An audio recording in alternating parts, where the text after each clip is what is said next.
Hello, hello, Whiskers. Welcome to another installment of our Brothers Grimm series. Today, we're going to be doing The Youth Who Went Forth to Learn What Fear Was. Yeah, they're not good at concise titles, are they? So, without further ado, I am going to start the retelling. So, there was once a certain father who had two sons. His eldest was very smart and very capable, and his younger son was less so. The story describes him as explicitly dumb. And there's always stories that happen in this world where the boys sit around the campfire and they tell scary stories to each other. And the youngest boy sees that everybody shudders because of these ghost stories about graveyards and hangings and dead men. And the youngest boy thinks to himself, if only I could learn how to shudder. And sometimes the older boy is asked to go by the graveyard at night, and he refuses because the graveyard makes him shudder. And so the mantra begins, if only I could learn how to shudder. And on a day, the father tells his youngest son, you're incompetent, you're incapable, you will never make a living like this. Go out and learn a trade. And the youngest son says, I will, but I need to learn how to shudder. And the father says, I don't care if you learn how to shudder. Find a trade that you can work. And then he meets a sexton, and the sexton says, have no fear, I will teach you how to shudder, and then I will teach you a trade. So he sends the boy into the graveyard late at night, and he tells him, at 12 o'clock, ring the bell at the graveyard. And the sexton has a plan in mind. He dresses himself up like a ghost, and just as soon as the youngest boy wants to ring the bell, he stands behind him quietly, hoping that the boy will interpret him to be a ghost. And the boy says, what are you doing here? Hello? And the man says nothing, and hoping that he will be interpreted as a ghost. And the boy again says, why aren't you saying anything? Are you here to do evil? And the man says nothing. And then a third time, the boy asks, what are you doing? Are you here to make evil? Leave now, or speak, or I will throw you down the stairs. And the man says nothing. And then the boy rushes forward, pushes the ghost, and he tumbles down the stairs, where he lies still. And the boy proceeds to ring the bell and goes home, still unable to shudder. A couple of days pass, and the sexton's wife, very concerned that her husband has not come home yet, inquires what had happened. And the youngest son starts to realize that maybe it was the silly sexton who was dressed up like a ghost. And they find the sexton there, and his leg has been broken, and he's been lying there for days, waiting for somebody to help him. With this, the father he's had his last straw. This is done now. And he chases the boy out, gives him $50 to his name, and tells him, go out, go find yourself a trade, go find yourself something. If anybody asks, I am not your father. You come from nowhere. I do not want your shame on my name. It's harsh, but the boy understands and he leaves. And as he's walking, he mumbles to himself the whole time, if only I could shudder. If only I knew what it was to shudder. And he walks mumbling this to himself, and he comes across a wagoner. And he promises the wagoner to give him the full $50 if he would only teach him how to shudder. And the wagoner says, that's fine. 2 days ago, 7 men were hung from that tree. If you spent the night under the tree, I promise you, you will shudder. So the boy spends the night. And after a while, the wind becomes cold, and it blows out his fire. And the hung men are dancing on the ropes. And the boy builds his fire again, and he thinks, it's so cold. Those men must be cold as well. So he cuts them down. He cuts down the 7 hung men and puts them by the fire, trying to warm them. But they don't get warm. Instead, the rags they were wearing catch on fire. And then the body's rags catch on fire. What they were wearing catches on fire. And the boy is very upset by this, calling them silly, stupid buffoons. And he says, fine, if you can't behave yourself by the fire, I'm hanging you back up. So he takes the 7 men and he hangs them back in the tree. And the next morning, the wagoner comes and asks whether the boy has learned how to shudder. And the boy tells the story. The wagoner shakes his head and sends him on his way. And so again, the boy walks the lonely path, whispering to himself, muttering, if only I knew what it was to shudder. And then he comes to an inn. And the innkeeper hears this refrain and asks him, I have a suggestion. There is a place that made every man shudder. There's a place that made men shudder so much that their hearts gave in and they died. And the boy is excited by this. He says it is a castle on the hill. The castle is said to be haunted by an enchantment. And the king has promised that anyone who could break that enchantment was to marry his daughter. And the castle is said to have treasure within, so you would be a rich man married to a princess. All you have to do to break the enchantment is spend 3 nights in the castle, and you are sure to shudder. And the boy, a little bit discouraged, goes into the castle, hoping that finally he would learn what it is to shudder. So the boy prepares himself for going into the castle. The king says he's allowed to bring 3 objects with him, none of them alive. And he chooses a knife and some other things. And he goes up into the castle, fully prepared to shudder. And that night, he makes himself a fire, and just before 12, the wind blows it out. The wind inside the castle blows out his fire. And frustrated, he starts packing the fire again. And then 2 black cats approach him and ask him if he wants to play cards with them. And the man is hesitant and then says, yes, we'll play cards. And then he sees the cat's claws. And he says, no, your claws are way too long. I have to cut them first. And then, for some reason, he decides that the cats are not fit to live, and he kills them both. And then all of a sudden, from everywhere, dogs and cats with horrific faces and snarling mouths come from every corner with blood-red chains, hot as fire, holding them back, and they surround the man, and he beats them away. He chases them off because they are an annoyance to him. And then the man decides he wants to sleep for the night, so he approaches one of the beds in the castle. And as soon as he comes near, the bed is off. It's being off. It's racing down the hall as if being dragged by 6 horses. And the man follows the bed, and when the bed goes down the stairs of the castle, the blankets and the pillows fall off.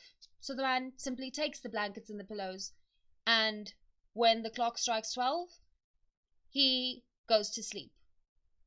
The next morning, the king and his men come to see what has happened to the boy who wants to shudder, and they find him lying there, and the king says, oh no, what a pity, such a handsome boy, and now he's dead. But the boy opens his eyes and says, no, I was just asleep, and I still have not learnt what it is to shudder. And so, the next night, he spends in the castle. And again, before 12, there's a rattling in the chimney. And all of a sudden, out of nowhere, in a great plume of smoke, a half a man falls through. So the man is chopped in half somehow. Doesn't say how exactly, but his other half falls down below and chases him around. And in the end, this vast crowd of half men say they want to play 9-pins with the boy. And the boy says, we can play with your skulls, but they're not perfectly round. So he rounds off the skulls, making them a perfect ball, and spends the whole night playing round pins with the half men, until the clock strikes 12 again, and they disappear. So the man goes to sleep. The next morning, the king comes and asks if the boy has learned to shudder. And he says he has not. And the king is surprised, the boy is disappointed, and we go to the next night. On the next night, a coffin arrives at the castle, And inside, the boy sees his recently, freshly dead cousin. And he takes out his cousin and says, "Oh no, you're so cold, let me warm you up."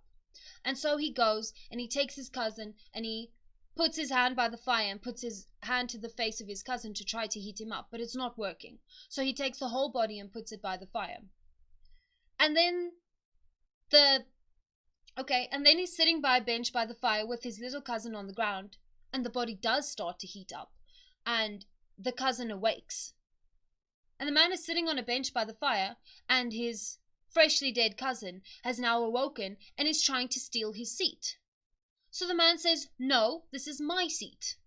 Once, twice, and a third time. And on the third time he says, "Fine, if you can't behave yourself, you're going back into your cold coffin." And he grabs his cousin, stuffs him back in the coffin, and locks the coffin shut. But that is not his final trial for tonight. The next thing is a wizard that comes and says, "Your death will be upon you tonight. This is done now." And the man says, "I don't think I'm going to die here tonight. I'm pretty sure I'm stronger than you. And I'll be damned if I won't have a say in my death." So they propose a competition. They will strike an anvil through the wooden floor and win. So the wizard does this. He strikes the anvil and it falls through the floor. The boy does this, but instead of striking the anvil to crush it, he strikes the anvil and pins the wizard's beard to the anvil with an axe. And then he beats the wizard bloody, and in the end, the wizard says, I give, fine, I'm sorry." And the clock strikes 12, and everything disappears. Okay, the following morning he finds treasure with the instructions that 1/3 should go to the poor, 1/3 should go to the king, and the final third could be his to own. And the boy leaves, dejected and disappointed, because he has still not learned how to shudder. And he marries the princess, and although he is happily married and he loves her very much, there's still this lingering want, this lingering need. He needs to learn how to shudder. And so one night, the frustrated princess decides, "I'll teach my husband how to shudder." So she goes out into the night on a cold winter's evening, and she gets a bucket of water. Then she strips her husband naked and throws the water on him, so much that the fishes are wriggling around on his skin. And he says, "My dear wife, why am I shuddering so?" And then, "My dear wife, I know what it is to shudder." And that's the end of the story. He knows what it is to shudder now. So, in the end, the morality here is pretty clear. What may seem to be your biggest weakness might turn out to be your biggest strength. And it's kind of a fun, quirky, weird story. I really enjoyed this one.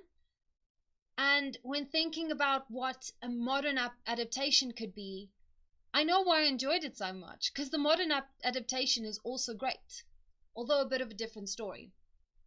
I am speaking of none other than Forrest Gump, a story about a boy who's a little bit, or who is characterized as being dumb or less intelligent and capable than those around him, but yet uses this sort of weakness as his strength, along with his determination. Let's look at the differences here. In Forrest Gump, I think it's fair to say his main want is Jenny, whereas the boy from the Brothers Grimm stories' main want is to learn how to fear, to overcome his perceived weakness. And then there's also the biggest difference in their personalities. The boy from the Brothers Grimm story is assertive. Every time he overcomes the challenges that people set to teach him how to shudder, that are invented for him to fail, he overcomes them by his assertiveness. He will not let a ghost stand there doing evil. He will not let the hanged men set themselves on fire. He will not allow people to push him around in a castle just because they're undead. He's very assertive, where in Forrest Gump's story, a lot of people take advantage of his kindness. Okay, wacht. Yeah. And also in the Brothers Grimm story, people want to help him the whole time. They suggest to him ideas and plans of getting what he wants. Contrast that to Forrest Gump. Forrest is kind. It's in his nature to be kind, and he's not very assertive, but he's never taught to be. And people take advantage of him. Nobody's there to help Forrest along. Everybody is using him for their own gain. And instead of the assertiveness being his strength is determination. No matter how many times you knock him down, he's going to stand back up because he almost doesn't realize he's being knocked down. He's painted as too dumb to be discouraged. Whereas the Brothers Grimm story is he's too assertive to be discouraged. He doesn't understand that he should fear or he should give way to the undead. So it's a very interesting difference. What does this tell us? This change? Why take Forrest's assertiveness away from him?